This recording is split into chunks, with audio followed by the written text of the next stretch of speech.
Voilà, bonjour à toutes et à tous, c'est le premier podcast de la Voix des Druides. La Voix des Druides, ce sera un podcast magique, on l'a appelé la Voix des Druides The Magic Podcast Show. C'est le podcast des Crazy Druides, des magiciens et des mentalistes qui sont à l'ouest de la France, mais pas que, vous allez peut-être le découvrir. Allez, en face de nous, on a notre premier druide que je vous présente, on l'appelle le grand druide dans le monde de la magie. Il s'agit de Fred Darville. Bonjour Fred. Salut Patrick. À côté de moi, l'ancien, le sage, le vénérable, celui qui arrive avant l'heure et qui des fois repart tout seul du bar où on lui avait donné rendez-vous. Il s'agit de Gilles Rollini. Bonjour Gilles. Bonsoir à tous. Et puis à côté de moi, le Benjamin de l'équipe, notre petit druide à nous, fan du FC Nantes. Il parle aussi bien de magie que de football. Il s'agit d'Adrien. Bonjour Adrien. Salut tout le monde. Alors, on va parler un petit peu plus fort Adrien. Salut tout le monde. Ah voilà, on entend mieux. Voilà, tous ensemble, on va essayer de passer un bon moment de magie. On va vous parler nos coups de cœur, nos coups de gueule. On va parler de choses et d'autres. On va débattre aussi. Vous serez peut-être pas d'accord avec nous. Et tant mieux, j'ai envie de le dire. Et puis on va continuer à vous donner du plaisir pendant 1 heure, 1 heure et demie, 2 heures, 3 heures, enfin jusqu'à ce que mort s'en suive. Voilà, c'est notre premier numéro de ce podcast, La Voix des Druides. On ne sait pas trop où on va d'ailleurs. C'est ça. C'est ça. Fred, tu es d'accord avec nous? On ne sait pas du tout. On sait pas du tout où on va. Mais on y va directement. Exactement. C'est ça. On s'est posé. D'ailleurs, ça s'entend même dans l'introduction qui devrait être mieux écrite la prochaine fois. On va essayer on s'est dit qu'on avait parlé de nos coups de cœur, notre coup de gueule, des choses qui faisaient débat, de l'actualité magique. Parfois, il y en a, et il y en a souvent de l'actualité magique. Mais de l'intéressante, il n'y en a pas autant que ça. Donc quand il y en aura de l'intéressante, on l'évoquera. Je sens qu'on va déjà se mettre à dos tous ceux qui ont fait des choses et qui pensent qu'ils ont été intéressants, mais qu'on ne va pas citer. Donc ils vont certainement se dire on n'a pas été intéressant puisqu'on n'a pas été cité. Et puis on parlera aussi de nos bons conseils. On a peut-être des lectures, on a peut-être des choses. Et puis Fred, tu as amené un objet qui sera incontournable dans ce podcast. C'est qu'à chaque fois qu'il y a quelque chose qui nous agace, qui nous emmerde, etc., on fera quoi ? On fera gling. On fera gling, exactement. Le gling qui permettra justement de montrer qu'on en a un petit peu ras-le-bol. On va commencer donc avec les coups de cœur et les coups de gueule de ce premier épisode. Qui veut commencer? Adrien, Gilles, Fred, qui commence? Bon, j'y vais alors. Allez, vas-y. Bon, c'est un coup de cœur pas tout à fait magique, mais un peu quand même. Ouais. En fait, un carnet. C'est un chouette carnet, je vous montre. Alors c'est con parce qu'au podcast, on voit pas le carnet, évidemment, ça passe très bien. Oh, il est beau. Entre nous, mais au micro, on voit moins bien. Alors, si on le décrit, c'est un carnet avec des lutins, des elfes. Ouais, c'est ça. J'ai hésité entre plusieurs modèles d'ailleurs. Un autre qui est un peu féerique, qui était chouette. Mais celui-là, j'aime bien parce que c'est des trolls, des gnomes, des lutins. Ouais, c'est une couverture un peu mordorée, un peu brillante. C'est ça, des petits personnages facétieux. Ouais. Et je me suis dit qu'il serait parfait pour faire mon petit grimoire. Donc, je l'ai appelé le grimoire du Phénix Ardent. Un petit clin d'œil du phénix Harry Potter pour ceux qui connaissent. Et puis parce que le phénix c'est mon animal totem. J'en porte un tout le temps dissimulé sous mes vêtements. Oui, on va pas les voir regarder. Non, voilà, on va pas regarder, même si on. Pas ce soir. Ouais, vous seriez les seuls à voir de toute façon. Et dans lequel en fait je vais marquer mes idées pour de futures créations peut-être par exemple. Des idées qui vont m'être proposées aussi lors de nos assemblées. Ouais. Surtout toi, Fred, parce que la créativité, tu en as autant qu'un moine en peut bénir, comme on dit, ou qu'un druide en puisse bénir. Écoute, si je valide, ce serait un petit peu prétentieux de ma part. Enfin, en tout cas, j'essaie d'avoir des idées. Je ne peux pas faire autrement. De toute façon, c'est comme ça que je fonctionne. Et donc, c'est bien d'avoir un carnet. Et coup de cœur pour ce carnet, parce que je le trouve super chouette, mais c'est aussi une occasion de dire qu'avoir un carnet, pour moi, c'est important. Et je pense que chacun de nous pourrait y penser, parce que le carnet, c'est là où on note des idées que l'on a à n'importe quel moment. En fait, ça peut être sous la douche, aux toilettes ou dans le bus. Et j'ai remarqué par expérience que si on ne la note pas tout de suite, cette idée... Pourquoi un carnet? Parce qu'aujourd'hui, tu sors ton téléphone, ta note, tu prends une petite note dans ton téléphone, tu prends une photo... C'est tout à fait vrai, ce que tu dis. Ça ne m'empêche pas de le faire, et notamment avec l'enregistrement vocal directement. Mais j'essaie de réenchanter un peu ma pratique de la magie en retournant vers les fondamentaux, c'est-à-dire le carnet, l'écrit, le grimoire, éventuellement la plume d'oie, mais enfin quand on va dans le bus, on peut avoir un carnet, mais la plume doigt, c'est un peu plus compliqué à utiliser. Mais en tout cas, un carnet, ça me semble un outil essentiel, et pas seulement pour les créateurs. Ouais, Adrien. C'est quelque chose d'intéressant en fait, parce qu'effectivement, notamment lors de conférences, parce qu'on en fait de temps en temps, et c'est vrai qu'on a tendance à oublier. Enfin, quand on voit les conférences, tout le monde ne note pas en fait. Alors certains achètent les notes de conférence évidemment, mais c'est vrai que c'est quelque chose qu'on a tendance à oublier, et l'objet est très joli. Donc c'est très très bien, ouais, bonne idée. Beaucoup de cœur. Gilles, un coup de cœur, un coup de gueule. Il y aura peut-être un coup de gueule d'ailleurs après, non on va en Fred, trouver des coups de gueule, t'inquiète pas. Oui, en fait, c'est ce qui est le plus facile en fait. Gilles, un coup de cœur. Alors, un coup de cœur, mais ça va pas plaire à tous les jeunes. Il y a eu quand même dans les 15 derniers jours 2 conférences assez extraordinaires. Une de Jean Merlin à Paris, qui était sur l'Egyptian Hall, qui était captivante. Il n'y avait pas eu de pub parce que c'était les historiens qui l'organisaient. Et comme ils faisaient déjà salle comble, il n'y a que quelques amis qui l'ont su, qui sont venus. Et puis, il y en a une deuxième conférence là, qui était organisée par Georges Proust. Et ça a très bien marché. J'ai vu Proust hier. Et moi, je l'ai lu hier, Proust, mais c'est long. Oui, c'est plus long. C'est plus long. Et c'était le livre d'Abdoul à la fraise, que personne ne connaît. Je suis persuadé que personne ne connaît le nom, alors que c'est un magicien qui a quand même fait les mises en scène magiques à la Comédie Française, à l'Opéra, un petit peu en France, à l'étranger, qui a démarré il y a très longtemps au Magic Circus avec Savary, et qui s'est spécialisé dans les trucages magiques sur scène, notamment dans les opéras, et qui a fait des choses extraordinaires et qui a pondu un livre qui pèse 1 tonne. Ah, tu le sors de ta... D'ailleurs, tu étais venu avec ta sacoche. Je suis venu avec ma sacoche, le voilà. Ah oui. Il fait quand même un certain nombre de... Alors, les gens vont être déçus parce qu'il n'y a pas d'explication de tour en tant que tel. Mais il y a tous les plans de ces trucages, notamment dans les miroirs. Quand il a fait le passe-muraille, il avait fait, je crois même qu'ils ont eu un Molière avec ça. Le passe-muraille, oui, qui a été joué à la Comédie Française ou était des variétés aux Parisiens, enfin, peu importe. Mais en tout cas, c'est un des grands spectacles de parisiens. Il en a fait tout. Moi, je conseille de le lire. Moi, je l'ai acheté comme ça parce que je connaissais la fraise et que je voulais voir ce qu'il avait écrit. Et je l'ai dévoré. Et Proust, du coup, a décidé de refaire une conférence. Ouais. J'ai pas pu y aller malheureusement parce que dans le livre, il n'y a pas de vidéo, alors que dans la conférence, il montrait des vidéos. Enfin, c'était pas vraiment des vidéos d'ailleurs, c'était des extraits de montage. Non, même pas. C'était des... Il fait tout sur ordinateur au départ. Donc, il montrait ses trucages par ordinateur, en 3D, etc. C'était pas... Il n'y a pas eu de...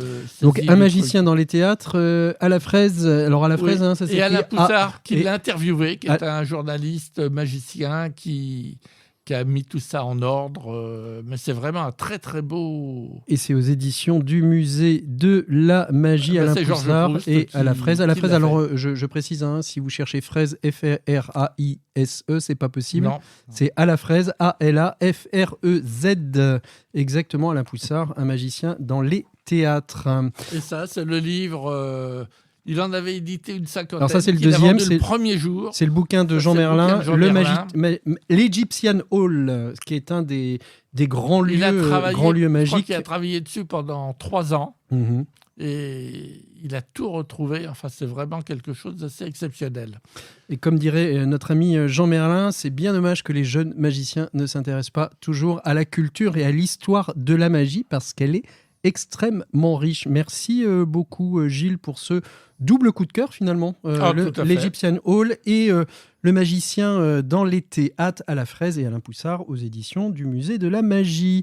Adrien, un coup de cœur pour toi de ton côté ? Un petit coup de cœur que j'ai découvert là récemment, qui est sorti il y a très longtemps. C'est un bouquin aussi. Allons-y. L'atelier de magie sans larmes. C'est un bouquin sur la magie pour enfants. Moi je fais beaucoup de magie pour enfants. Voilà, j'en fais depuis une dizaine d'années, on va dire. Je fais même du bénévolat, enfin bref, on s'en fiche, on n'est pas là pour parler de ça. Mais en tout cas, Si, on c'est peut. quelque chose Si on peut en parler. de magie. Allongez-vous, parlez-moi de vous. Alors, donc vous faites de la magie pour enfants. Pour enfants, qui- et j'ai découvert, j'ai découvert ça en fait il y a pas très longtemps de par l'association Magie à l'hôpital là, dans laquelle je suis. Et du coup, en fait, il y a énormément de choses. Je sais pas si vous connaissez Peter Dean. Si, bien sûr, oui, qui est bien un sûr. magicien. C'est lui qui a écrit ce livre-là. C'est lui qui a Parce que je sais coécrit. qu'il ouais. en avait écrit un, mais je ne savais pas le titre. Si, il a. Coécrit, ouais. Et le livre est très intéressant parce qu'il permet d'avoir une approche différente de la magie avec les enfants en fonction des âges. Notamment, c'est une magie qui est très difficile, hein, la magie pour enfants. Et j'ai découvert ça. Et ça s'appelle récemment, comment et ce livre? L'atelier de magie sans larmes. Exactement. Et alors, pourquoi sans larmes? J'aimerais bien savoir. Moi.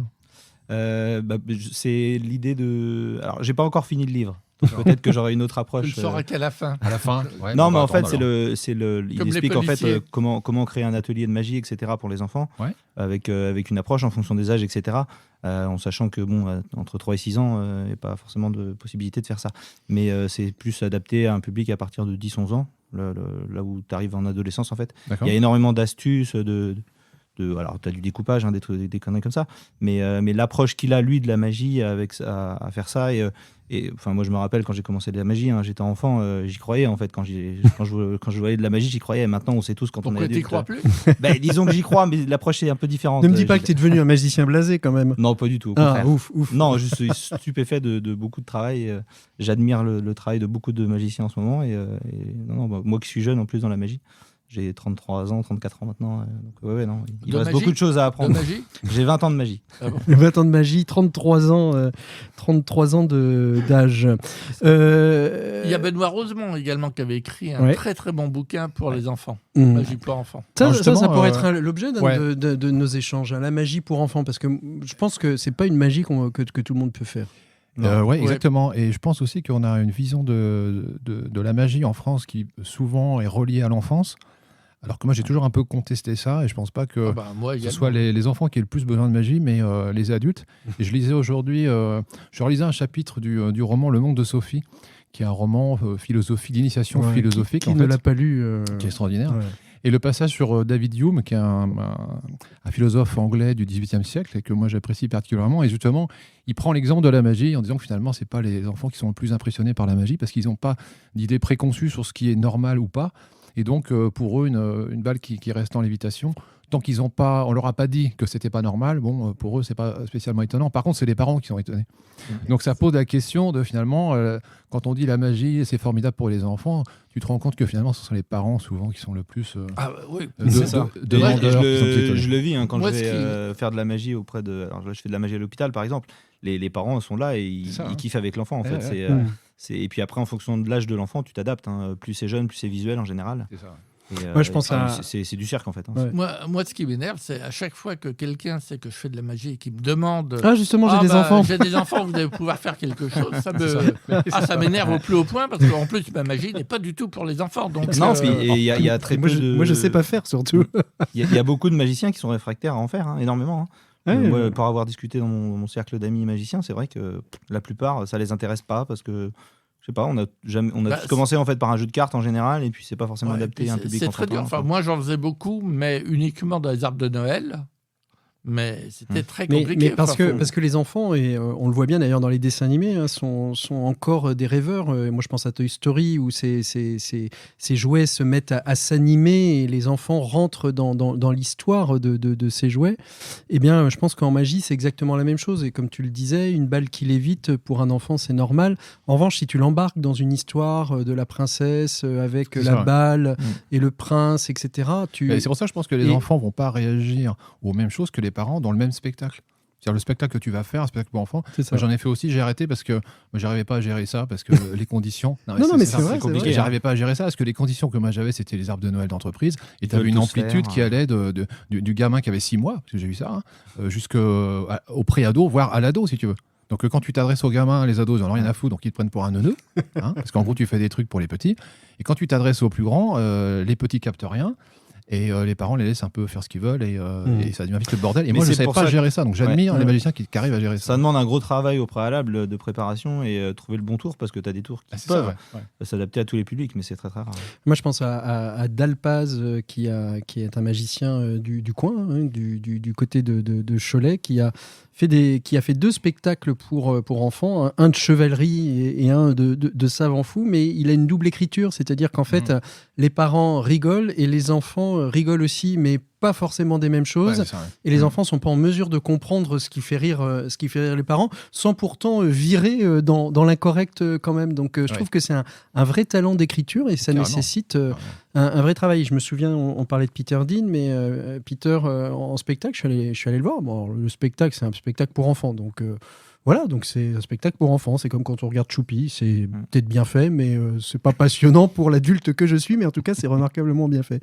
Et plusieurs fois dans le spectacle, il fait un truc que j'ai trouvé génial pour recentrer les enfants sur leur attention. Il dit « Bon, alors maintenant, attention, remettez-vous tous bien au fond de votre fauteuil. » Et là, paf, les enfants qui avaient commencé à sortir du fauteuil, à s'approcher, etc., ils se remettent au fond du fauteuil, il les remet en état d'attention et il peut continuer la 2e, puis la 3e, puis la 4e séquence. Et je trouve que c'est des petits trucs comme ça, je ne sais pas s'il l'explique dans son bouquin, Adrien, mais... Rapidement, et il y a toujours aussi un enfant qui veut en faire plus que les autres, en fait. Et comment gérer aussi ce genre de choses, parce qu'on a tous eu un spectateur un peu relou. Et parmi les enfants, il y en a un aussi à chaque fois, en général. Et du coup, ouais, faut apprendre. Mais je pense que voilà, il y a rien de Voltaire, un livre, hein, c'est bien beau, mais faut s'y confronter en fait. C'est ça. Non, puis après, il y a cette idée aussi que l'enfant, enfin, ça dépend. Quand on dit enfant, forcément, l'amplitude est grande. Mais t'as un passage où les enfants sont en désir de connaître, d'apprendre et de montrer qu'ils connaissent, quoi. Et donc en fait, les enfants peuvent être extrêmement chiants parce que ils disent ah ouais, je sais comment t'as fait, parce qu'ils t'en as pris 4. Ils cherchent à comprendre, ils sont dans une dynamique d'apprentissage. C'est ça. Ouais. Et donc ils cherchent à comprendre, ils cherchent à faire savoir aussi qu'ils comprennent. Et donc parfois c'est le pire public, donc il faut savoir s'adapter aussi à chaque tranche d'âge et c'est pas la même chose. C'est ça que moi j'ai renoncé à faire parce que j'avais toute l'inspiration. Bon, on est parti loin avec ton coup de cœur. Oui, c'est passionnant. C'est passionnant, c'est passionnant. Moi j'étais basé sur ça. Où les mômes étaient persuadés d'avoir compris le tour, et après je leur montrais qu'ils s'étaient totalement trompés. Généralement, ça calmait le jeu.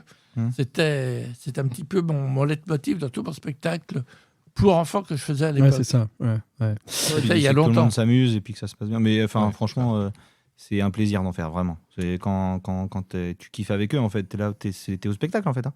C'est vraiment du théâtre à 100%, en fait. C'est surtout à la fin, quand ils viennent te voir. En fin de compte, ils sont tous vachement contents. Ouais. Non, c'est très plaisant. Alors, l'actualité magique, qu'est-ce qui s'est passé ? Est-ce que vous avez vu des choses, vous, sur les réseaux sociaux ? Alors, les fameux réseaux sociaux, il n'y a pas que ça, heureusement. Mais dans l'actualité magique, est-ce qu'il y a des choses qui vous ont marqué ces derniers temps ? Il y a un truc auquel j'aurais bien aimé aller. Finalement, je ne pouvais pas, je n'étais pas disponible. Mais je sais que Nestor y est allé, parce qu'il m'en a parlé. Le salon de la créativité, etc. Justement, on va en parler tout à l'heure. Ce sera un peu notre débat, débat du jour. Ouais, j'ai trouvé que l'idée était super. Mais il y a un autre salon de la créativité, il me semble. Il y en a eu 2, je crois. De l'innovation. Il y en a eu 2, puisque je sais que Durati a eu un truc décerné par... il y a eu des remises de trophées, mais c'était un autre. Ouais. Et puis après, il y a Merlin qui en a fait un autre, enfin, qui était à 3. Je crois que c'était à 3. Il était un peu plus, mais... Oui, là... Non, mais t'avais même un autre jingle. Ah oui, il y a celui-là. Roddy, ils étaient à 3. Ils étaient un peu plus, même, je crois. Ça marche pas. Ça marche pas. Je suis pas sur le bon. Ah oui, c'est pour ça. Ah, c'est celui-là, c'est pas le bon. Voilà, ils tombent un peu à plat. Focus Road. Bon, au moins, on l'aura entendu. On le redonne. Alors, c'était à 3. C'était à 3. Ah, mais ils étaient un peu plus, même. On l'a fait 3 fois, là, c'est bien. Ouais. Voilà. À 3, il fallait qu'on le fasse 3 fois. C'est ça, on l'a fait. Parfait. C'est mérité. C'est mérité pour cette... Mais je crois que l'année prochaine, ils le font à 7. Ah oui, c'est... alors ils au moins 8. Ils auront presque doublé, alors. C'est ça. Je sais pas où part ce podcast, mais ça devient du grand n'importe quoi. Donc oui, ce salon des créateurs et de la créativité, c'est ça ? Bah ouais, c'est vachement intéressant. Ouais. Après, j'ai pas pu y aller, donc c'est dommage. Nestor est pas là. J'espère qu'il sera là le prochain coup pour nous en parler. Pourquoi pas. Mais je pense que l'initiative est bonne en tout cas, de mettre en avant un peu les auteurs, les créateurs. Même si moi je suis pas intéressé pour concourir, parce que les concours ça m'a jamais intéressé, les médailles en chocolat et les coupes et les podiums. Mais en tout cas, je pense que c'est un lieu où même si on n'a pas envie de s'inscrire comme participant, il y a forcément des tas choses à d'inspirations voir. à trouver. Il y a des choses à voir, ouais. Ouais, il y a des gens à rencontrer, et puis ça peut Ouvrir les enflammer chakras. un peu les neurones. Mm. Dire, oh merde, tiens, j'avais un problème sur Mais- un effet, puis d'un coup, ça m'ouvre des nouvelles portes. On reviendra sur la créativité parce que ce sera un petit peu l'objet du débat. Justement, le débat de ce podcast, ça va être de se dire est-ce qu'il y a encore une place aujourd'hui pour les créateurs en magie ou est-ce que finalement tout a déjà été fait? Mais on reviendra dessus. Dans l'actu magique, Gilles, Adrien, est-ce qu'il y a des choses qui vous ont marqué Moi, parce que je t'ai dit tout à l'heure, j'ai rien vu de bien particulier. Ouais. Donc, je suis pas en ce moment. Les gens préparent leur salon d'été. C'est ça. Ouais, j'ai vu un spectacle, moi, qui est Ah, sorti. lequel de Beryl Turpin. Je sais pas Ah, si vous Beryl, Ah, je connaissez. connais bien bien sûr. Beryl, oui. Qui est à- Avec je ses crois ballons. qu'il est à Avec l'île- ses ballons. ouais, là-haut, là, tout ça. Ouais. Qui est à l'île Maurice, je crois, qui fait son spectacle en ce moment. Mais je crois qu'elle est revenue en France. Elle est revenue, elle est repartie, je crois. Je crois que c'est Hugues Elle Prota. a une date, et du coup, je tu me as dis, c'est l'agenda, tu as c'est- l'agenda particulier de C'est Beryl. Prota, Adrien. c'est Prota qui l'a coaché Allez, dans c'est son spectacle et Ouais, ses il est championnats de très, France. Très très très beau, ouais. Très, Ouais. très Mais beau elle spectacle. refait une date, je crois. Ouais. Non, c'était plus pour l'idée d'aller au soleil comme ça. C'est pas mal. Elle avait eu un gros problème au dernier championnat de France où elle était passée, où Prota avait poussé un coup de gueule. Tu y étais, non? Je sais Non, j'étais pas celui-là, non. Et parce qu'il y avait un effet qui n'avait pas marché, tout ça, parce que Serge Audin était monté sur scène dire Ça y un est, truc. ça y est, on va Oui. voir. Hop, hop. Non, non, point non, non, Godwin. c'est On pas va méchant. attendre, Non, on va non, c'est avoir pas des méchant. problèmes, hein. C'est pas méchant. Il Serge, était- Serge, si tu nous entends, c'est de ta Non, faute. non, c'est pas méchant. Il était bon. Bah, c'est ce que Prota a dit devant tout le monde. Allez, Il bim, était monté c'est sur Prota. scène, il avait cassé un fil sans s'en rendre compte, puisque par définition, le fil lui était invisible. C'est Et ça. donc, quand elle a fait son numéro, ça n'a pas. Voilà, ça a débinage foiré. du fil non, invisible en direct. C'est quelqu'un qui a beaucoup de talent et que j'apprécie beaucoup. Non, je Non, c'est regarde, vrai, je c'est suis vrai sur qu'il y a ses réseaux et c'est vrai Mais que. je te comprends que tu l'apprécies. Il y a une, Oui. il y a une très belle. Non, mais c'est vrai qu'il y a une très belle esthétique dans le numéro, et c'est vrai que des numéros colorés, on parlait d'imaginaire tout à l'heure, qui t'embarquent dans un imaginaire comme celui-là, il y en a pas, il y Et en a en pas plus, tant que ça. il est quoi. frais, il Ouais. est. Ouais, ouais. Et une Tout à femme fait. à l'honneur aussi. Ah si, dans les spectacle, c'est important nouveautés, aussi. mais enfin, elle est plus tout à fait nouvelle maintenant, puisqu'on la connaît au moins depuis 2 ans, c'est Léa Caille. Ah ouais, les Hawkeye, ouais. Léa Caille qui a un Mais tout superbe ça, numéro. tout ça, c'est la même bande hein, quand même. C'est la bande des Bordelais. Oui, Sylvain, oui, Sylvain, tout à fait. Florent, Léa, Patty et Beryl, tout ça, c'est Ouais, le même cru. c'est le même cru. Hein. Du grand cru d'ailleurs. Hein. Ouais. Du grand cru classé dans les championnats même. Non, tout à Non, fait. mais j'ai hâte qu'il revienne en France pour la voir parce que c'est vrai que son spectacle, c'est pour les enfants aussi. Donc Mm. forcément, moi, ça me parle. Et ouais. Donc, j'apprécie. Beryl, si tu nous entends, Adrien souhaiterait que tu viennes faire un show à Nantes, peut-être dans un des prochains festivals de magie de Gérard Souchet, qui fait étape depuis un certain nombre d'années maintenant à Nantes. Ben, moi, je fais un spectacle au mois de juillet en tant que directeur artistique d'un truc. Si elle veut venir, il n'y a aucun problème, je l'accueille. Hein. Il faut que et tu peux payer le cachet, c'est bon? Il Bah, fera faudra beau, qu'on voit ça avec la municipalité qui est l'organisateur, mais l'organisatrice, mais pourquoi pas, avec plaisir. On va parler un peu de créativité. Tu nous as ouvert un peu le sujet, Fred, à l'instant. La créativité en magie. Pourquoi on a choisi ce sujet pour plusieurs raisons. La première, c'est en effet qu'il y a eu ces derniers jours à Troyes, ils étaient un peu plus. À Troyes, ce salon, ce festival autour de la créativité, de l'innovation en magie. Et la question est, et toi Fred, tu crées beaucoup, hein, tu pars d'idées. Et la question c'est, est-ce qu'aujourd'hui on peut... est-ce qu'en magie on part de rien en création? Est-ce qu'il y a vraiment des choses hyper innovantes qui arrivent sur le marché ou c'est souvent des améliorations de choses existantes? Bon, je crois que c'est comme dans tous les domaines, quoi. Partir de zéro, ça me paraît invraisemblable ou prétentieux, quoi. C'est-à-dire que pour créer, il faut déjà avoir, je crois, une culture assez importante. Je pense même que si on a une culture transversale, c'est-à-dire qu'on ne se limite pas à sa propre discipline, on sera d'autant plus créatif parce qu'on va pouvoir nourrir ses créations, avec tous les guillemets que je peux mettre autour de création, hein, on est d'accord. On va la nourrir de plein de choses différentes. Moi, je sais que je me nourris beaucoup de ma culture ludique, parce que je suis aussi auteur de jeux indépendants. Et donc, moi, c'est un aspect important, parce que j'ai remarqué que les gens sont aussi en demande de ça.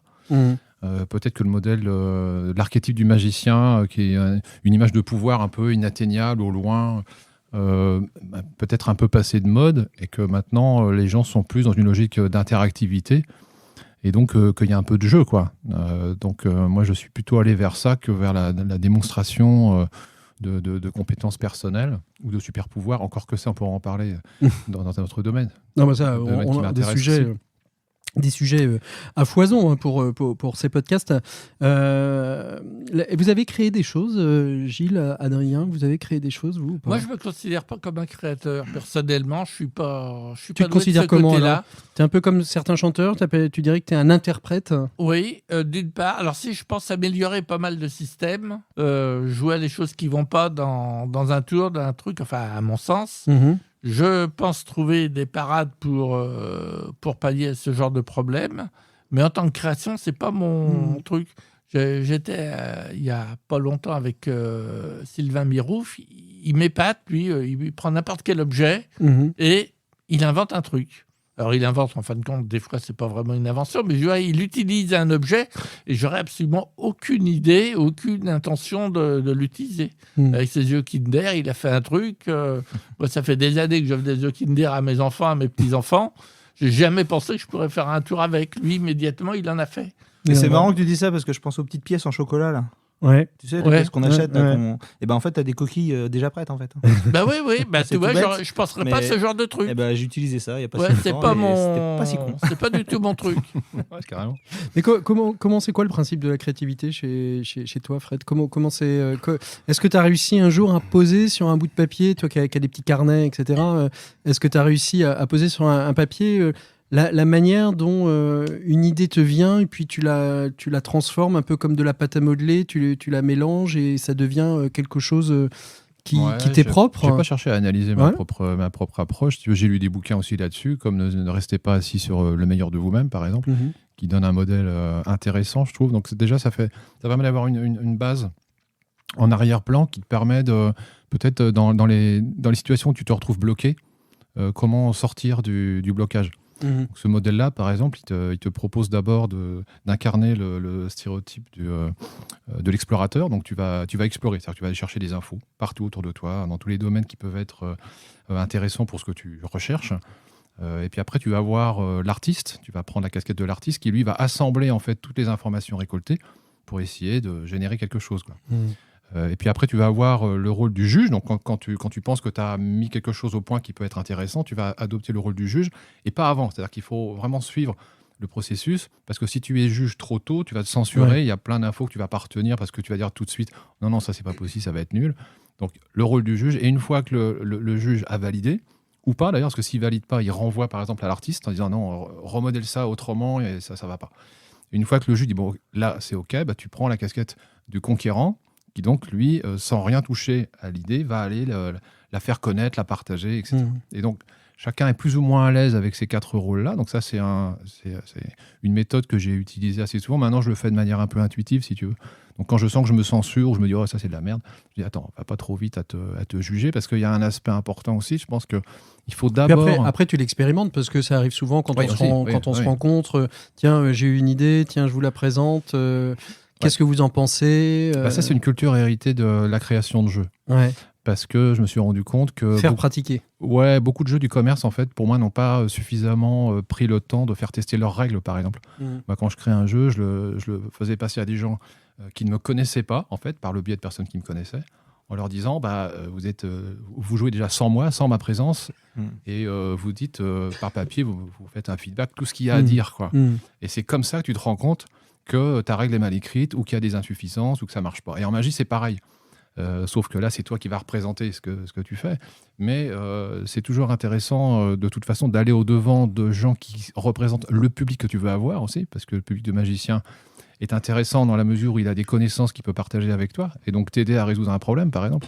Mais c'est pas forcément le meilleur public au sens où c'est pas le public que tu souhaites avoir quand tu vas présenter ton effet. Donc il faut pas s'exenter du test auprès d'un véritable public, quoi. Mais je crois que la première chose importante à avoir à l'esprit quand on veut créer, enfin en tout cas chercher des idées, améliorer, transformer, adapter à sa personnalité, c'est de prendre déjà conscience qu'on est capable de. Parce que j'entends trop de gens dire « Ah non, moi je suis nul, je suis pas un créateur, je ne saurais pas créer ». Et je pense qu'il faut déjà franchir cette étape-là de se dire « Non, je peux ». Et une fois qu'on a franchi cette étape-là, les idées viennent plus facilement parce qu'on a plus confiance en soi, quoi. Adrien, tu voulais rajouter quelque chose? Je pense qu'on a tous une part de créativité en nous et qu'on est tous créateurs, parce que déjà on a chacun notre univers, chacun notre personnage quand on fait des tours. Donc en fait on a déjà créé un personnage en fait. Complètement. Alors après tout dépend de ce que tu entends vers création, si c'est juste création de tour ou Mais pas. non, justement, Mais- c'est parce que la créativité, pour moi, on parlait de Beryl. En soi, ce sont des lévitations, c'est un très joli tour, mais il y a une vraie créativité autour des couleurs, des costumes, de la mise en scène, de l'esthétique. La créativité, en effet, elle ne se limite pas, à mon avis, uniquement à la création de tours. La preuve, c'est qu'on peut avoir un tour formidable avec 4 as, et si on le réhabille avec de belles images, et d'avoir exactement avec la même méthode quelque chose de plus joli, de plus esthétique, et qui a un effet... Je vais revenir à la magie pour enfants, mais c'est vrai que la magie pour enfants, tu ne présentes pas 4 as à un enfant de 7 ans, quoi. D'abord, il ne sait pas ce que c'est. Donc, Voilà. Tu présentes des couleurs, tu Carrément. présentes... Et du coup, ça fait que j'ai beaucoup créé de tours, entre guillemets, mais avec des techniques qui existaient déjà. Par exemple, un Svenpad, j'en ai fait imprimer, tu vois, avec Harry Potter en forçage, etc. Enfin bref, donc c'est pas vraiment de la création parce que le Svenpad existe déjà, mais j'ai créé mes propres Svenpads pour pouvoir les faire, etc. Enfin bon, tout un tas de choses comme ça. Mais je pense qu'on l'est tous, en fait. On a tous un côté créateur. Après, Mais oui, c'est ça. Ouais. Mais il faut d'abord avoir confiance en sa capacité de trouver des idées, de les assembler, d'oser les partager aussi sans autocensure, en disant ils vont trouver ça nul, donc je ne montre même pas. Il y a toutes ces étapes-là à franchir déjà qui représentent un travail sur soi. Et puis après, peut-être aussi désacraliser un peu ce pseudo statut d'auteur, créateur. Je suis créateur, je suis auteur. je suis auteur. Moi, je m'en fous de ces titres-là, je m'en fous un peu. Mais en Moi, même temps, il faut en j'ai vivre. envie de faire ça, je le fais. En même temps, il faut en vivre, c'est-à-dire que Pas forcément, non. justement, la question qui se pose, c'est aujourd'hui, c'est comment en vivre si on veut être créateur sans être copié. Alors ça, on risque de l'être. Ça, c'est deux questions Mais différentes. c'est la question aussi des droits d'auteur, c'est la question Ça, c'est le gros des problème, revenus. C'est compliqué. Toi, tu as envie de tes créations? Absolument pas. Non. Et je ne cherche pas à en vivre. Écoute, je pense que si je cherchais à en vivre, j'aurais déjà une démarche commerciale. Parce que je pense que pour en vivre, il ne faut pas s'exenter d'avoir une démarche commerciale. C'est-à-dire qu'il faut penser ce que tu vas proposer comme un produit, un produit à vendre. Parce que le marché, puisque j'ai horreur de ces mots-là, mais je les utilise parce que tout le monde va les comprendre, j'ai horreur de ces mots-là, produit, marché. Enfin, pour moi, c'est désenchanter complètement l'univers de la magie d'adopter ce jargon du commerce. Mais en tout cas, pour moi, effectivement, si tu n'as pas cette logique-là, bah, tu vendras pas aussi bien. Parce que moi, je crée ce que j'ai envie de créer. Enfin, et parfois, quand j'ai créé Nostromo, ça a désarçonné un peu tout le monde. Et le résultat, ça se vend pas. Enfin, ça se vend en solde. Quoi. Mais je m'en fous parce que c'est un succès critique. Ouais. Et moi, je suis très, très content. Et Ludo était content aussi qu'on le fasse. Toutes les critiques que j'ai eues étaient super sympas. Mais ça ne s'est pas bien vendu parce que ça tranchait trop avec les habitudes. tu peux rappeler ce que c'est Ouais, Nostromo, c'est- tu peux nous redire un petit peu C'est une rapidement? espèce de, on va dire, Ce serait bien de passer du game. succès critique au succès commercial. On n'est pas là pour ça. Mais... Ouais, je m'en fous un peu. C'est une espèce d'escape game ludique dans un univers fantastique, SF, futuriste. Donc, à ma connaissance, c'est le premier effet futuriste qui a été commercialisé, et un labyrinthe sur 2 niveaux qui, à mon avis, s'est jamais fait aussi. Et c'est présenté un peu comme un jeu, ce qui fait que ça a désarçonné un peu tout le monde. Et du coup, ça se vend pas. Mais moi, je m'en fous. S'ils vendaient mieux... Je serais ravi. Voilà, Ça permettait d'offrir des vacances aux enfants parce que ça pourrais- fait 10 ans qu'ils sont pas partis. Ouais, hein, voilà, c'est c'est ça. Je pourrais S'il changer. y a une personne qui nous écoute qui peut acheter ça, C'est ça. il va nous bassiner toutes les... Je peux avoir des sièges en Dis cœur les dans ma lieux de Ferrari. vente, mais- carrément, donne directement les endroits où on peut Chez Ludo. l'acheter. Il a dit que c'est chez Au Ludo. moins une personne, s'il vous plaît. Enfin, en tout cas, ce qui a retiré de ça, c'est de Faites-lui dire plaisir. est-ce que je crée parce que j'ai un monde personnel à partager Ouais. ou parce que je veux gagner de l'argent? Et c'est deux démarches différentes, pas forcément complémentaires. Ça peut à un moment donné, tu as envie vraiment, tu as une idée que tu veux concrétiser, puis elle va rencontrer un public large, et là, tu vas gagner beaucoup d'argent. Mais ça n'a jamais été... Quand on a fait le Philodeck avec France, on savait déjà, avant de le faire, que ça allait pas se vendre. Et finalement, ça s'est mieux vendu. J'ai l'impression que Curieusement, les magiciens sont un peu du maso temps. des fois, de temps en temps. Parce qu'ils Je sais pas. ils créent- Résignés. ils créent des choses en disant de toute manière, ça va pas se vendre. Ce Non, sera- mais avec France, pour on s'est moi. dit, ça se vend ou pas, on s'en fout, il faut le faire. Ouais. Parce que ça nous paraissait important de le faire. Ouais. On l'a fait, et finalement, ça s'est vendu tranquillement, et ça continue à se vendre. Donc finalement, c'est une bonne surprise, mais ça a pris du temps. C'est ça, c'est sur le long terme. Ouais. C'est pas le buzz tout d'un coup sur un effet qui va se vendre massivement, puis après que personne, que tout le monde va oublier parce qu'il y a la nouveauté suivante qui arrive avec les Black Friday, tout ça, qui mettent en avant aussi beaucoup de choses. Donc c'est deux démarches qui sont pas forcément compatibles, et en tout cas moi c'est pas du tout.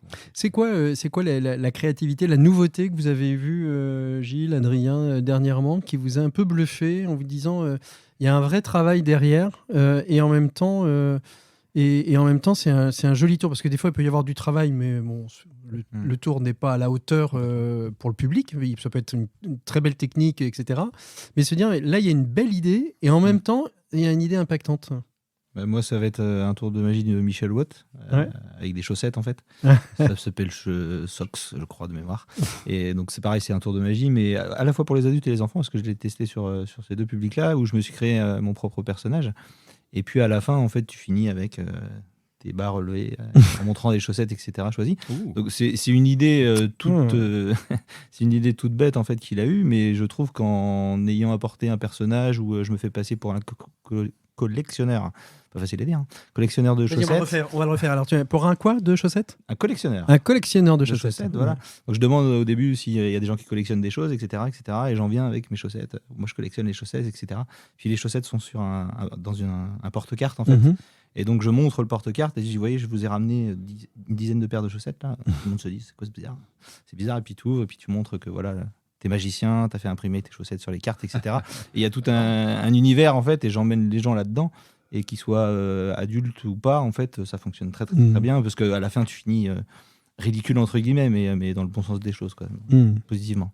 Et c'est un très très très bon tour, et qui coûte que dalle, et qui est voilà, peut-être sous-estimé, mais c'est un très bon tour. Socks de Michel Watt, très très bon. Bon, à la fin de l'émission, j'avais prévu de faire les conseils, mais il y en a déjà un de donné. Enfin, il y en a déjà plusieurs de donner, entre c'est pas sorti récemment, mais les livres de Gilles, et puis Socks, ça en fait deux. Et toi, Gilles, il y a un effet qui t'a plu dernièrement. Souvent les foires aux trucs sont des lieux pour découvrir de nouvelles choses. Maintenant que je suis nantais, je vais plus beaucoup aux foires aux trucs parce qu'il n'y en a pas énormément dans le coin.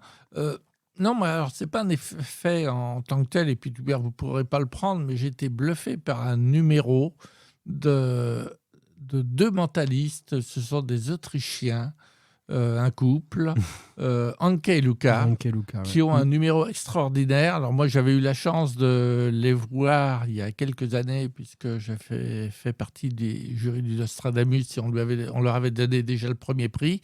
Et cette année, ils ont été quand même champions du monde à la FISM, et ils ont un numéro de mentalisme, enfin moi qui suis... Je ne vais pas dire blasé, loin de là, puisque j'adore ça, mais qui en ai vu énormément, et des bons. Ils sont vraiment scotchants parce que Luca ne dit quasiment rien. Il ne dit aucun mot, il ne transmet rien. C'est vraiment assez extraordinaire. En plus, c'est très bien monté. Et en ce moment, ils travaillent beaucoup. Ils ont fait justement la tournée avec Souchet. Avec Gérard Souchet. Ils ont dû passer à Nantes, je crois. Oui, ils sont partis. Je suis allé les voir, justement. On ne s'était pas vu depuis 2 ans, puisqu'ils voyagent beaucoup. Et je suis allé les voir. C'est un très, très bon numéro. Alors...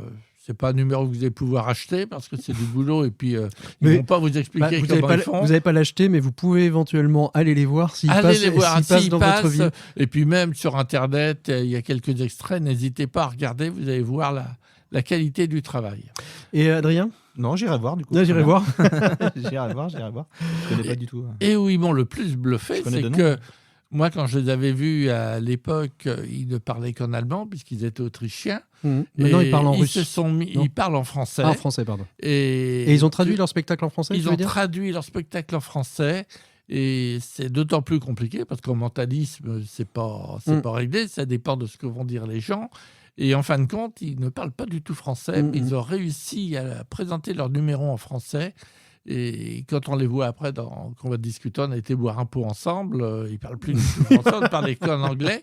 Mais non, c'est assez scotchant. Et ils ont appris le français en plus, du moins pour leur numéro, en 3 mois, 4 mois. Non, Comme quoi, quand il y a un marché, on y va vite. Hein. Oui. Non, Ceci étant, c'est un très beau numéro. J'en souris, mais c'est. Tu l'as vu ? Non, oui, Ouais, je l'ai vu. Oui, je l'ai vu plusieurs fois. Ouais. C'est vraiment un superbe numéro. Moi, j'ai été assez fasciné par une petite application. Je suis pas un grand fan en général des tours de magie en application. Notre ami Sébastien Paris serait là. Il vous en parlerait mieux que moi. C'est un tour de mentaliste assez extraordinaire. On va sur une application de musique. On demande à quelqu'un de choisir une chanson, une parole, et voilà. Et on peut deviner la chanson, la parole et le mot qui a été choisi dans cette chanson. Et je trouve ça assez fort. Et c'est... je trouve que c'est pas excessif en termes de prix. On est à peine 50 €, je crois. Ellipse, c'est ça. Ouais, c'est Ellipse, ouais, c'est ça. Ouais. Et vraiment un très très beau tour de mentaliste.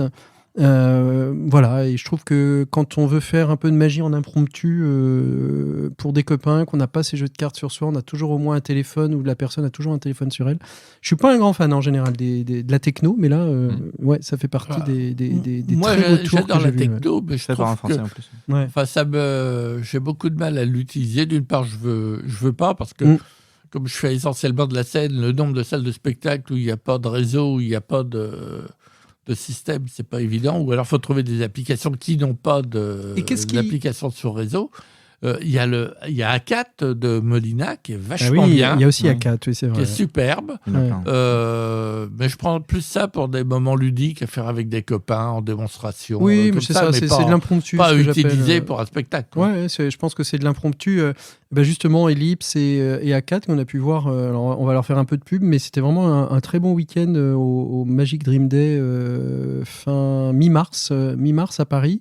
C'est la 3e ou 4e édition. Ça reste un petit festival à taille humaine. J'espère que ça va le rester à taille humaine, parce que vraiment on s'est pris des claques. On parlait de créativité, mais on avait un Allemand dont j'ai oublié le nom parce que j'ai une mémoire de poisson rouge qui nous a donné une claque de créativité. C'est assez extraordinaire. Qu'est-ce qui vous fait acheter, vous trois, un tour ? C'est le fait d'être bluffé, c'est de se dire tiens, il y a eu du travail derrière, c'est le fait que ça va vous être utile. Parce que tout le monde sait qu'au fond de ces tiroirs magiques, on a une tonne de tours inutiles. Est-ce que vous achetez encore des tours ? D'ailleurs, c'est une bonne question. Non, moi j'achète pas. Moi, j'en achète Adrien, nettement moins qu'à une certaine époque. Maintenant, il faut que ce soit utile pour mon spectacle. C'est pas toujours évident. Et puis, alors, je trouve que maintenant, leurs teasers ont des super productions. Les bandes annonces de Super Prod. Où on ne voit rien du tout. Moi, j'aimerais bien voir en live la démonstration d'un truc. Il y en a même qui font des courts-métrages. Hein, oui. Impressionnant, T'attends 3 minutes avant de voir l'objet. 3 millions de vues sur YouTube et 20 vendus. C'est un sujet à part entière. Et tu sais pas à quoi ça va servir. Et tu sais pas à quoi ça va servir. Tu vois tout sauf l'effet. Moi, ce que je fais, c'est que j'attends que les copains achètent et puis je vois. Après, voilà. Est-ce que c'est Worker ? Est-ce que ça marche ? Non, j'attends que les Chinois le copient. Je l'achète à 2 € et après, je vois. Ah, surtout toi, Fred. Ouais, ça aussi, Surtout toi. Ça se va bien en tant que créateur. Ça aussi, c'est un sujet. Alors pour ceux qui nous écoutent, si vous connaissiez Fred, c'est le grand défenseur justement de la propriété intellectuelle. Vous ne lui ferez pas vous envoyer un PDF de tour par Internet. Éventuellement, il vous l'explique, mais il vous enverra pas le PDF. Non, je me trompe un peu. Oui, un peu. Le grand défenseur déjà. Non, il faut avoir un peu de souplesse par rapport à ça. Ouais. Je pense qu'il y a eu des tentatives qu'on connaît tous. Là, il y a 2 ou 3 ans, une espèce de croisade contre les copieurs qui avait été lancée par quelques marchands bien connus. Bon, je pense que même si je comprends l'intention, je pense que le choix qui a été fait était assez maladroit en fait. Je pense que c'est pas comme ça qu'il faut s'y prendre. Il y a autre chose à faire, je pense, sur le sujet. Voilà, donc la créativité, la nouveauté, on pourra en parler des heures. Hein. Voilà. On pourrait inviter Sylvain Mirouf pour nous parler des droits d'auteur sur... Ah non, pardon, excusez-nous. Gaëtan Blum, plutôt. Gaëtan, moi je propose un débat entre Gaëtan et Sylvain. Ah ouais ? Ah oui, ce serait fort, tu vois, un débat modéré. On aurait pu faire la même chose avec Dominique Webb et Danny Larry et son piano. Et son piano. Ça commence. On sait pas où ça va finir, c'est la pente savonneuse. Il y en a un qui est déjà mort et l'autre qui est pas Pardon. On n'est pas loin. Non, il est pas mort, enfin pas Non, à non. l'heure où on se parle. Qui ça, Dany? Non. Non. Dominique Webb? Les deux. Les deux sont pas morts. Oh bah si, il est mort, Dominique. Bah, si, Si, ils ont- si. Non, je parlais de Dany. Ah oui. Bah, c'est vrai que Dominique Webb, ça a été son dernier tour de magie Mm. au congrès. Alors, je sais plus où c'était. Enfin, bref, d'un seul coup, le dernier jour du congrès, on est en train de dire au revoir à tout le monde. Et Serge Audin arrive sur scène en disant je viens de l'apprendre, sa fille m'autorise à vous le dire, Dominique Webb vient de décéder. Oui, je me souviens. Donc, ouais. tu y étais? Ouais. Ovation, pas ovation, mais je veux dire. Applaudissements émotion, nourris de la salle. applaudissements nourris de émotion. la salle en hommage à Dominique Webb. Et en sortant de la salle, je me retrouve avec Morax, qui était un grand copain de Dominique, et qui me dit mais je comprends pas, je viens de téléphoner à sa femme, il n'est pas mort. Et effectivement, il n'était pas mort, il est mort que le lendemain. Et c'était son dernier tour de magie qu'il a fait. Il est mort que le lendemain. Et sinon, Dupont de Ligonnès, il est mort ou pas? On ne sait rien, peut-être qu'il va réapparaître pendant un congrès. Bon, si vous voulez d'autres d'une boîte anecdotes, à vous me demandez. Alors justement, les anecdotes. Non, on va peut-être évoquer les coups de gueule. Est-ce que vous avez des coups de gueule à passer, vous, ces derniers temps, Fred? Je crois que tout le monde attend au tournant, hein, ceux qui croient me connaître, qui m'ont jamais rencontré. Ouais, j'ai un coup de gueule, ouais. Justement, j'ai un coup de gueule. Vas-y, les Allez, applaudissements. vas-y. Les applaudissements. Attends, je les ai quelque part, les applaudissements. Je sais pas où ils sont. Ils sont là. Super, j'adore. Non, mais le coup de gueule, en fait, c'est très simple. Je me suis dit, tiens, aujourd'hui, j'ai cherché s'il y a des blagues sur les magiciens. Histoire de raconter une petite histoire drôle pour détendre un peu l'atmosphère à un moment où Gilles balancerait Serge Audin pour la 3e fois, par exemple.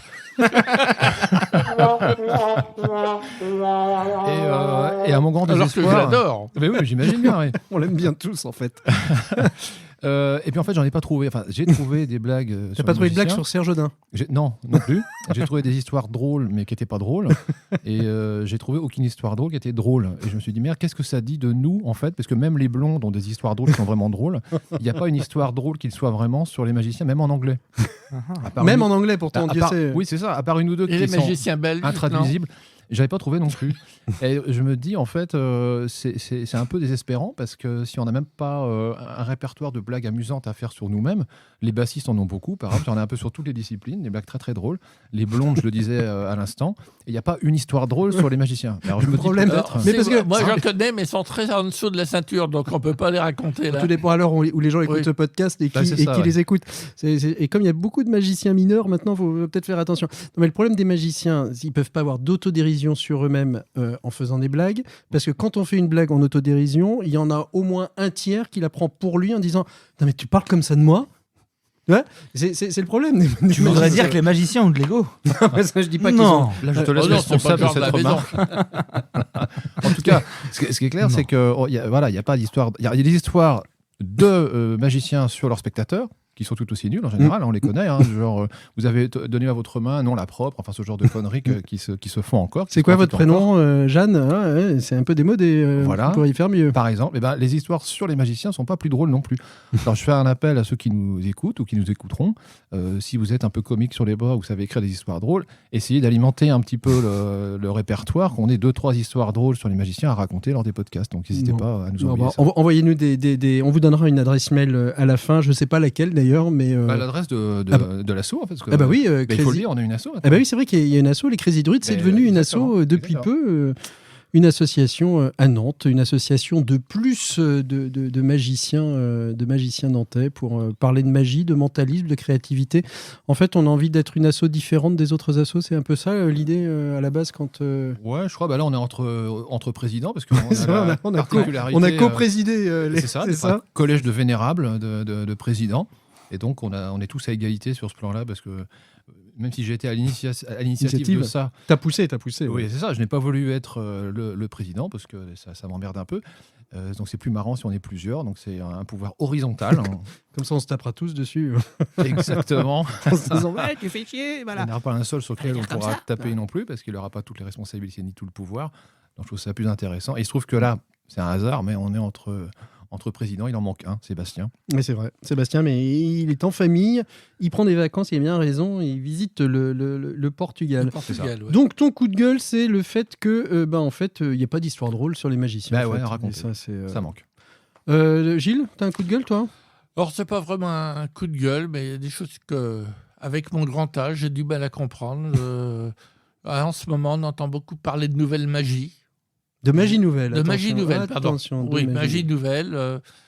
Si quelqu'un autour de cette vénérable table, on peut m'expliquer ce que c'est. Bon, on peut en faire 2 heures, je pense, Voilà. aussi sur le sujet. J'arrive pas à comprendre. Il y a de la bonne magie, de la mauvaise. Il y a des choses bien, des choses moins bien, qui intéressent, qui n'intéressent pas. Mais la magie nouvelle, j'arrive pas à comprendre ce que c'est, en opposition à la vieille magie qu'on représente d'ailleurs presque tous.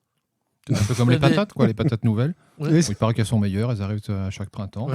C'est peut-être ça, c'est une mode qui passe. Après, c'est des vieilles patates. C'était les mêmes, elles sont un peu plus vieilles. On dit qu'elles sont moins bonnes. Bah, le On est problème, peut-être c'est que des patates, en fait. Et puis il y a la à magie partir nouvelle. de quel voilà. moment la magie nouvelle ne va plus être nouvelle? Mais c'est ça le problème. C'est ça le C'est ça. problème. Bah, C'est quand il y aura, philosophique. quand il y aura une magie plus nouvelle que Ouais. nouvelle, c'est comme le Juvénile. La Ouais. prochaine magie, ça sera la magie juvénile. La magie juvénile. Bon, on pourra creuser justement. Tiens, je le note, je le note La comme magie objet moderne, d'un débat parce que moi je trouve ça intéressant la notion de magie nouvelle. Je crois que c'est un peu comme dans la peinture. Il y a la peinture contemporaine, il y a les cubistes, il y a les impressionnistes, il y a des gens qui arrivent avec une nouvelle manière d'aborder, peut-être avec un détour. On parlait de créativité tout à l'heure. Ah oui, mais mais j'ai toujours pas compris quelle est la nouvelle manière d'aborder la magie dans la magie nouvelle, personnellement. Mais C'est comme la magie c'est moderne. ça le problème. c'est comme l'art Dans la moderne. peinture, on le voit un petit peu, C'est on ça. comprend la différence avec le cubisme, etc. Mais là, en magie, j'arrive pas à voir. Les contours. Ouais. Les contours, ouais. Bon, Ouais. on met ça au débat et on en parlera peut-être la prochaine fois. Voilà. Adrien? Pas de coup de gueule, non, Oh, pas tout va bien. spécialement. Les Ouais, faits sont tout va gentils, bien. mais hors Oh, mais il est micro, gentil, Adrien. C'est Ouais, un oui, bon petit avec un gars. micro, ça va. Non, j'ai vu qu'il y avait un podcast qui allait sortir là bientôt, je sais pas quoi. Là. Ah oui Ouais, je sais pas. Le nôtre. Entre druides, ouais, apparemment. Je sais pas quoi, les mecs. Il paraît que Encore ça des- va être très très bien. Et c'est ça ton coup de gueule? Bah écoute, Ouais, parce qu'il y en c'est a mon marre coup de des cœur, mon podcasts. coup de gueule, les deux. Il y en a marre des podcasts. Il y en a marre des podcasts, il y en a Ouais. trop. Oh. Podcasts sur la magie encore et toujours. Ils font comme. Je- Je sais pas. J'aimerais vraiment qu'il y ait des gens qui nous disent ce qu'ils ont pensé de ce premier podcast.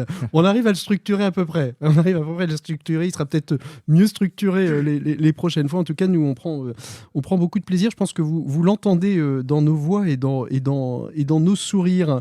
Il y avait une petite idée et on va terminer là-dessus sur les petits conseils. Qu'est-ce que vous avez envie d'aller faire découvrir? Alors, on l'a vu dans les coups de cœur, c'est souvent un peu la même chose des fois entre les coups de cœur et les petits conseils, mais ça peut être, je sais pas, un conseil magique, ça peut être un conseil de lecture, un conseil de film, un conseil de conférence à absolument aller voir ou à acheter ou à télécharger sur les plateformes. Voilà, quelque chose qu'on a envie de prendre et de mâcher. J'aime bien l'idée de mâcher jusqu'au prochain podcast et se dire, bah tiens, avec ça, je vais peut-être faire un peu de magie nouvelle ou de nouvelle magie. Enfin, on fait de la magie, quoi. Moi, si j'ai un conseil à donner, c'est arrêter d'acheter. Arrêtez d'acheter. Ouais, Non, vous, je suis avez pas vous avez déjà assez de choses chez vous, en fait. Il y a le créateur Et- en face qui dit non. Posez-vous, ayez confiance en vous. Ouais. Et je suis sûr que vous avez déjà plein de choses à faire avec ce que vous avez. C'est Non, vrai. parce qu'en fait, on voit énormément de choses sans arrêt. Enfin, Ouais. on reçoit des mails à n'en plus finir. Mm. Et c'est vrai, moi, c'est aussi un coup de gueule, quelque part, parce que, enfin, il y en a marre. Quoi.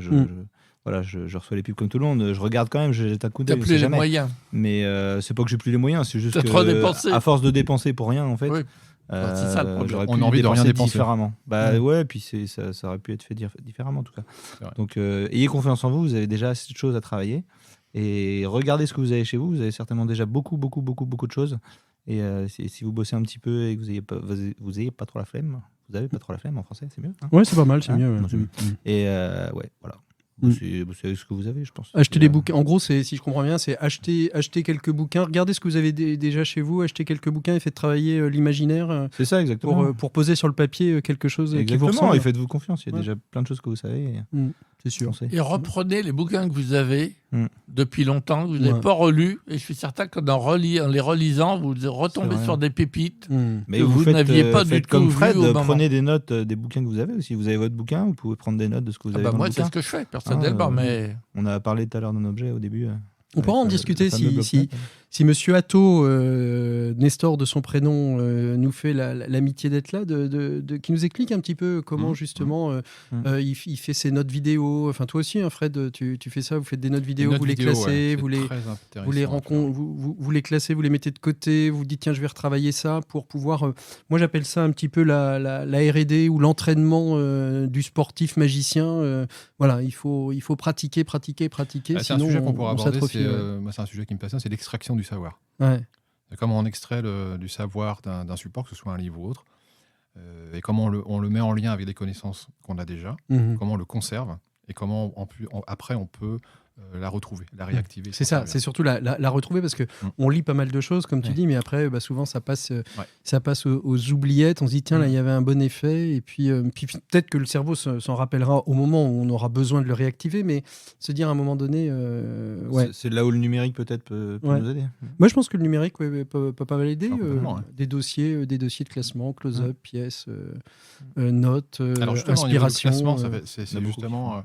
à la fois un coup de cœur et puis une recommandation. Alors voilà, c'est quoi là? Parce que tu as un gros bouquin. Oui, il fait au moins 12 kilos, donc j'en parle, parce que sinon on serait un peu frustré d'avoir amené pour Alors moi. attention, il y a un poulpe dessus, tu nous expliqueras peut-être pourquoi t'es venu un poulpe. C'est mon petit animal totem là, qui est là. Et t'as combien d'animaux totems, toi? Parce que t'as le phénix, alors, le poulpe. Ouais, alors c'est le phénix à la base, mais le poulpe, je l'aime bien aussi. En fait, je l'avais choisi comme mascotte pour ma conférence sur la manipulation. D'accord. Sur la communication stratégique, que j'aime bien appeler. Et donc, le poulpe, ça représente la ruse. Puisque le poulpe est à la fois intelligent et extrêmement rusé. Il sait égarer ses adversaires en jetant de l'encre, donc un peu la poudre aux yeux. Et donc je trouve que c'est une bonne image qui peut être associée au magicien. Et qui a un cerveau dans chacune de ses tentacules, le poulpe. Exactement, il en a pas mal. Et donc le bouquin en question, c'est un bouquin de Bob Loomis, qui s'appelle Successful Secret Searching. Oh my God. Voilà. It's in English. Donc, il doit faire au moins 3... Ouais, c'est un peu son seul défaut pour ceux qui ne parlent pas anglais. Yes. Il doit faire à peu près 300 pages. Il est à la modique somme de, je crois, c'est 14,89 € sur Amazon.fr. Ça va, c'est pas une ruine. On peut le trouver sur Amazon.fr. Il est effectivement pas cher. Et alors, c'est un bouquin qui est extraordinaire. Il faut savoir que Bob Loomis a été le bibliothécaire du Magic Circle, entre autres. Donc, extrêmement apprécié, reconnu pour ses compétences dans ce domaine-là. Et donc, il a créé en fait un bouquin, un recueil, avec des catégories qui ressemblent à ce qu'on peut trouver dans une médiathèque, par exemple, de manière à classifier la magie par rapport à ces différents thèmes, et puis chaque thématique est également répartie en sous-catégories et référencée. Et en fait, il explique au départ un petit peu aussi comment aborder la créativité, comment créer aussi un répertoire quand on démarre un peu de zéro, quel bouquin il faut lire, etc. Lui, en fait, c'est astreint. Alors, il a lu, il a lu ou compulsé, en tout cas, je ne sais plus combien d'ouvrages, de milliers de bouquins. Et puis lui avait accès à des bouquins vraiment à peu près à tout, quoi, parce que la bibliothèque du Magic Circle, je te laisse imaginer, je ne sais plus combien il y a dans le fond, mais ça, c'est considérable. Et donc, il a en fait fait une sélection, c'est-à-dire qu'il a pris aussi des bouquins qui, de son point de vue, étaient des livres à avoir, des livres à consulter, quand on faisait des recherches sur un domaine précis, des livres qui ont été aussi importants dans l'histoire de l'édition magique. Et donc, tout est dans ce en fait, c'est un gros bottin avec une classification. Comme il était bibliothécaire, il a remis un système de classification de code, comment on appelle ça, de tri des ouvrages, des tours de magie et des ouvrages à travers une codification spécifique. À la différence près qu'il a pris le parti forcément un peu subjectif, mais qui est quand même basé sur ses connaissances personnelles et son expérience, je dirais même son expertise, de mettre à l'écart des bouquins qu'il considérait comme peu importants ou anecdotiques. Il les a mis à l'index, quoi. C'est ça. C'est un bouquin passionnant à posséder. Alors, on redonne le titre, The Secret Absolute Successful Secret Searching, A New Technique for Magician, by Bob Loomis. Exactement. L2OMI. Il n'y a pas besoin d'avoir un gros niveau en anglais, parce que c'est surtout des noms d'auteurs et des titres. C'est ça. Mis à part l'intro qui est très intéressante à lire, quand même. Merci beaucoup, Fred. Gilles, toi, tu as un petit conseil, une petite chose à nous conseiller alors, de travailler. Travailler. Parce que le travail, c'est la santé. Travailler pour travailler. Non, mais c'est vrai aussi, on voit beaucoup de magiciens qui, parce qu'ils ont vu un tuto et qui font un tour, n'ont pas pensé à tout un tas de choses. Donc, il faut le travailler. Et il y a comme ça qu'on arrive. De toute manière, ça n'a l'air de rien. Et alors, je crois également qu'il faut... Alors, c'est un conseil important, c'est d'abandonner, quand on travaille sur un tour, d'abandonner notre regard de magicien. Ouais. Ça, c'est important parce qu'en fin de compte, je me suis rendu compte, moi, avec mon entourage, qu'on n'a pas du tout la même vue d'un tour quand on le compare à un spectateur lambda. Et je ne vais pas raconter les anecdotes que j'avais eues une fois où on avait fait 2 spectacles, un premier soir avec des magiciens et un autre avec du public. Avec des moldus. Et avec des moldus. Et je me souviens, il y avait notamment Hector Mancha, qui a un numéro extraordinaire en tant que champion du monde ou d'Europe, je ne sais plus. Du monde, Hector. Même Grand Prix, je crois. Son même, numéro, oui, premier prix. Oui. Et il avait fait son numéro avec une standing ovation ce soir-là. Et puis, il y avait un Espagnol, un très bon Espagnol, un jeune qui avait un numéro comique, mais qui avait eu un succès modéré du public, enfin des magiciens. Et le lendemain, c'était la même soirée réservée au public. Et c'était l'inverse. C'était totalement l'inverse. Hector Mancha, les gens ont trouvé ça gentillet. Et l'Espagnol, qui avait un numéro comique a été ovationné par tout le monde. Donc, il faut vraiment avoir un regard totalement différent. Absolument. Et puis moi, mon petit conseil, si vous êtes des magiciens et que vous aimez la magie, n'hésitez pas à aller dans des congrès, dans des festivals de magie, parce que je trouve que c'est hyper motivant. Enfin, en tout cas, moi, ça faisait longtemps que j'y étais pas allé. Et je trouvais que le Magic Dream Day m'a remis le pied dans le bain et ça fait du bien. On remet son cerveau en ordre. On a envie de reprendre des choses, de se mettre derrière une table et de retravailler la magie. Donc, si vous êtes fan de magie, que ça fait longtemps ou que vous n'êtes jamais allé dans des congrès, n'hésitez pas, allez-y en bande, c'est plus rigolo que d'y aller seul. Et éclatez-vous et amusez-vous. Voilà, on va terminer ce premier podcast. Et bonne fin de journée, de soirée, de nuit, de matinée, selon l'heure à laquelle vous écoutez ce podcast. Nous, on a pris un formidable plaisir à échanger. C'était c'était la première. On espère vous retrouver très très rapidement pour un second épisode de cette Voix des Druides. À très bientôt. Au revoir. Merci à tous les trois. Merci Adrien, merci Fred, merci Gilles. Patrick, à bientôt. Merci Patrick. Allez, à bientôt. Au revoir. Au revoir. C'était La Voix des Druides, épisode 1. Vous pouvez nous retrouver sur l'ensemble des plateformes de podcast. Vous pouvez vous y abonner, surtout le partager et nous écrire si vous le souhaitez à crazydruids.asso@gmail.com.